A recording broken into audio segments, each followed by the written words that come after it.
সাংবাদিক বন্ধুদের স্বাগত জানাচ্ছি আজকের এই প্রেস মিটে।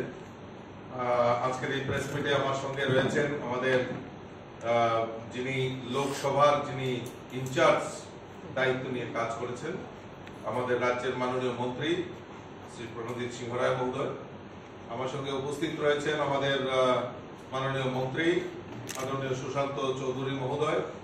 উপস্থিত রয়েছেন আমাদের মুখ্য প্রবক্তা মাননীয় শ্রী সুব্রত চক্রবর্তী মহোদয় এবং যারা সাংবাদিক বন্ধু, আমি সকলকে আন্তরিকভাবে অভিনন্দন এবং শুভেচ্ছা জানাই।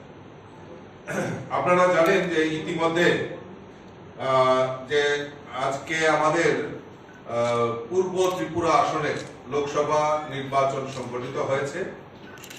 সেই লোকসভা নির্বাচনে আমাদের এই পূর্ব ত্রিপুরা আসনের প্রার্থী হিসাবে আমরা মনোনীত করেছিলাম আমাদের মহারানী কৃতি দেবী দেববর্মন মহোদয়াকে, এবং সেখানে এই পূর্ব ত্রিপুরা আসনে প্রায় 13,96,069 জন সেখানে ভোটার সেখানে রয়েছে। আজকে সমস্ত জায়গায় উৎসবের মেজাজে সেখানে ভোট পর্ব অনুষ্ঠিত হয়েছে এবং এখন পর্যন্ত আমাদের কাছে যে আপডেট রয়েছে সেখানে দেখা যাচ্ছে 79.55% ভোট সেখানে হয়েছে। এখনো প্রায় 10,000-এর উপর কিছু কিছু জায়গায় ভোট কেন্দ্রে এখনো লাইন রয়েছে। সেখানে নির্বাচন কমিশন থেকে প্রায় 10,591 জনকে টোকেন বিলি করা হয়েছে।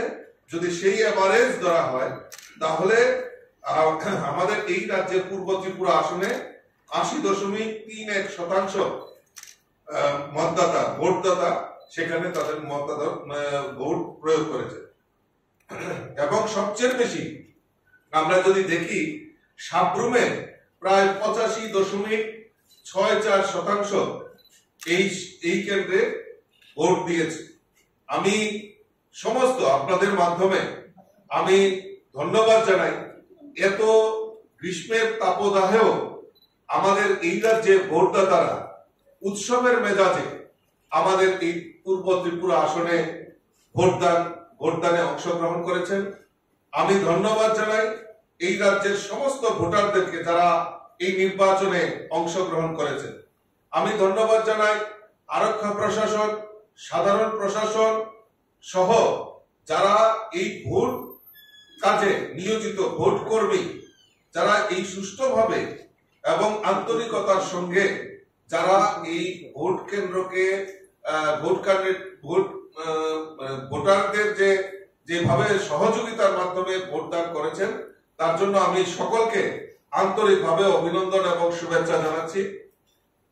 আমরা ধন্যবাদ জানাচ্ছি আমাদের মিডিয়া বন্ধুদের। আপনারাও সারাদিন অক্লান্ত পরিশ্রম করে আমাদের এই যে সম্প্রচার, আপনারা ভোট কেন্দ্রে গিয়ে সম্প্রচার জনসমক্ষে নিয়ে এসেছেন, তার জন্য আপনাদেরকে ধন্যবাদ জানাচ্ছি। সর্বপরিসরে আমি আবারও সমস্ত ভোটদাতাকে আমি অসংখ্য ধন্যবাদ জানাচ্ছি এবং আমার ভোট কর্মী যারা ভোটদানের সঙ্গে জড়িত ছিল তাদেরকে আমি অসংখ্য ধন্যবাদ জানাচ্ছি। এবং যে এই ত্রিপুরা রাজ্যের ইতিহাসে আমরা দেখেছি কোনো জায়গায় এই নির্বাচনকে কেন্দ্র করে আগে হোক বা পরে হোক কোনো জায়গায় কোনো ভাইলেন্সের খবর নেই এবং খুব সুন্দর এবং সুষ্ঠুভাবে অবাধ নির্বাচন যেটাকে বলে আমরা ত্রিপুরা রাজ্যে সেটা সেই পশ্চিম আসনের ক্ষেত্রেও দেখেছি, এই পূর্ব ত্রিপুরা আসনের ক্ষেত্রেও আমরা সেটা লক্ষ্য করেছি। আমি আবারও সকলকে আন্তরিকভাবে অভিনন্দন এবং শুভেচ্ছা জানাচ্ছি।